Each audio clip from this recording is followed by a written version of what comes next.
12 urgent contract revisions flash across your computer screen. An opposing negotiator leans forward with an aggressive demand. By the end of this video, you will possess 5 levels to stop mental panic. Why does your mind freeze when you need it most? You have prepared your position for weeks. You know every operational metric, but the moment high-stakes friction arrives, your working memory vanishes. Your decision-making stumbles. As a result, you concede ground on positions you intended to defend. Now step into a modern high-stakes operating theater at 2 in the morning. A senior surgeon stands beside an operating table under bright lamps. A sudden, unexpected arterial rupture occurs. A novice surgeon panics. His eyes lock onto the monitor alarm. His mind stops on the catastrophic possibility of failure. As a result, his reflexes freeze for 5 critical seconds while blood pressure collapses. The master surgeon does not allow his focus to be captured by the alarm. His awareness remains wide and fluid across the entire surgical field. He diagnoses the rupture without emotional panic.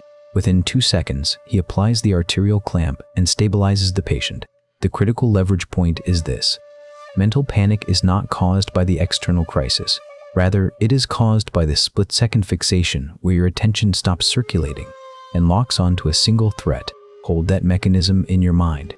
In a moment, we will see how Takuan Soho taught this to Japan's supreme swordmaster in 1632. We will come back to this exact escalation across 5 levels, and that is where the first level begins. To understand why Takuan Soho's doctrine transformed Japanese strategy, look at who he was instructing. Takuan was not writing to novices. He was writing to Yagyu Ori, the supreme sword instructor to the Tokugawa shogunate, and one of the most lethal duelists in Japanese history. Ori had mastered every physical cut, stance, and parry. Yet he sought Takuan's counsel because he knew physical technique alone could not prevent cognitive panic. In his masterwork, The Mysterious Record of Immovable Wisdom, Takuan identified the root of mental collapse, the affliction of the stopping mind. Takuan wrote, "If you place your mind in the sword of your opponent, your mind is taken by the sword. If you place your mind in your own sword, your mind is taken by your sword. Therefore, the moment your mind stops anywhere, you are defeated. When your attention stops on a single point, a threat, an insult, or a fear, your consciousness becomes rigid. You lose the fluidity required to respond to reality. Slow down here and notice what happens when attention freezes. Keep that principle in mind as we proceed. Watch what happens next as we deconstruct the first level of mental collapse. The first level of mental collapse begins with fixation. The moment your attention locks onto the threat, you lose your freedom. In swordsmanship, when an opponent raises a blade, the untrained mind locks its foveal vision directly on the steel tip. Takuan explained that the instant your eyes fixate on the sword, your mind is captured by that blade. You cannot see the opponent's shifting feet. You cannot sense their balance. As a result, you become a captive of the weapon. Notice the contrast between the novice and the master. The novice stares at the danger with tunnel vision. They allow the threat to fill 100% of their conscious awareness. The master practices mushin, no mind. They do not fixate on the sword. They expand their gaze to take in the entire horizon. They see the blade, but their mind does not stop on it. Consider a modern corporate presentation. You stand before an executive committee. One board member in the corner frowns and checks his watch. If you enter level 1, your attention locks onto that single frowning face. You think, he hates the proposal. I am losing the room. Your voice falters. You lose the rhythm of your argument. You have allowed one person's expression to paralyze your entire presentation. Here is the tactical protocol for level 1. Never allow your foveal vision to lock on a single critic or obstacle. Relax your gaze, expand your peripheral vision, and keep your attention circulating freely throughout the entire room. That is the first of 5 levels. More on that when we examine the second level. What comes next in the second level reveals how internal dialogue creates lethal latency. When attention stops, the internal commentator awakens. The divided mind splits your cognitive bandwidth between action and self-doubt.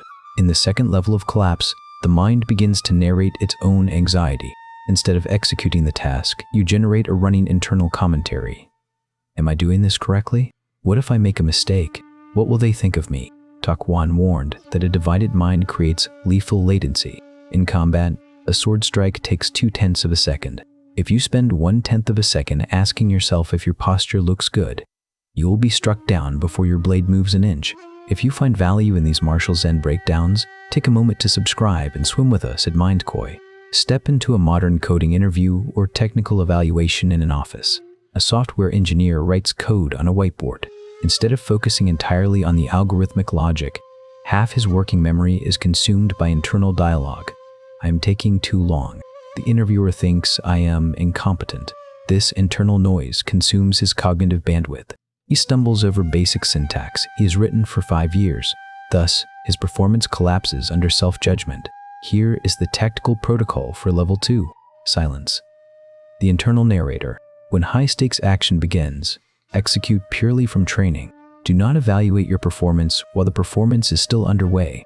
That is the second of 5 levels. Before we get to the third level, remember that mental doubt immediately locks the physical body, and that is where the third level begins. Mental tension never remains in the mind. It immediately locks the physical frame in rigid contraction. In the third level of escalation, psychological panic moves into the muscular system.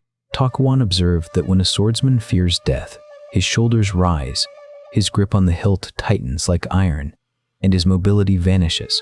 This rigidity is disastrous. A tight muscle is slow and clumsy. A clenched grip telegraphs your movement to the opponent half a second before the cut lands. Notice the master's posture. The sovereign master maintains physical fluidity with an alert mind. Their posture is rooted yet completely relaxed. Their sword grip is firm without being locked, allowing instantaneous redirection in any trajectory. Step into a tense corporate negotiation. When aggressive counteroffers arrive, notice your physical frame. If you tense up, you telegraph fear and vulnerability to opposing counsel.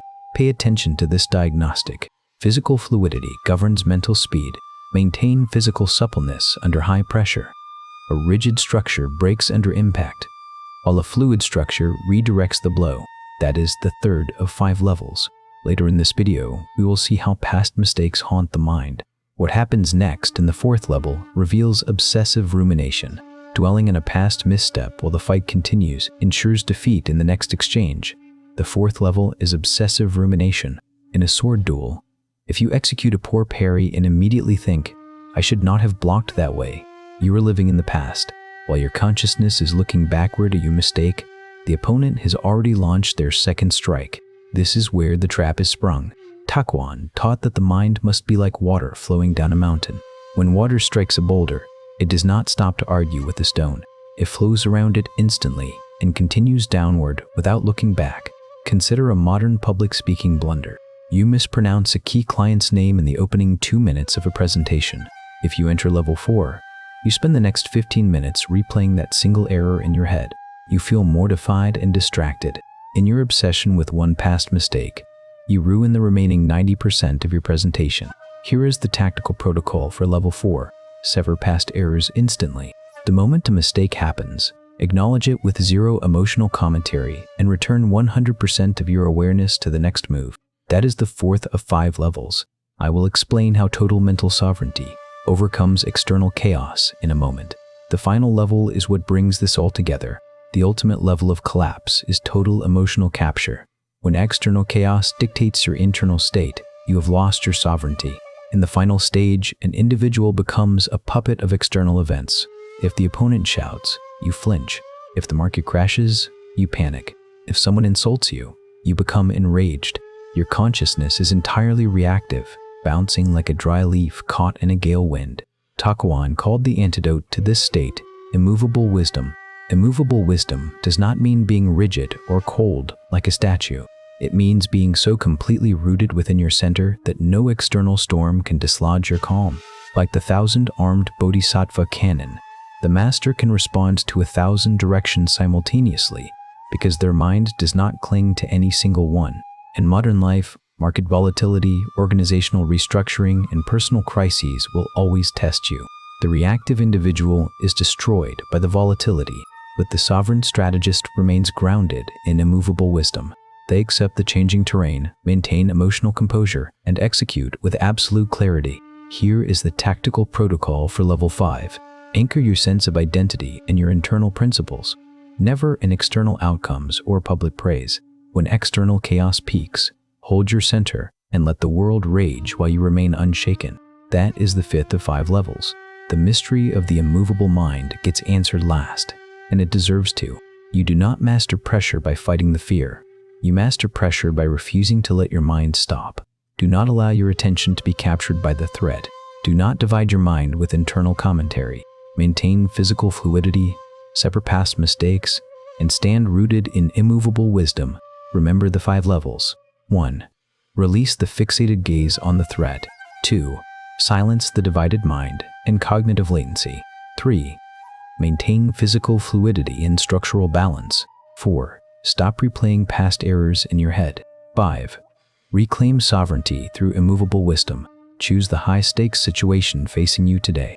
Relax your gaze, let your mind flow without stopping, and discover the invincibility of an unfettered mind.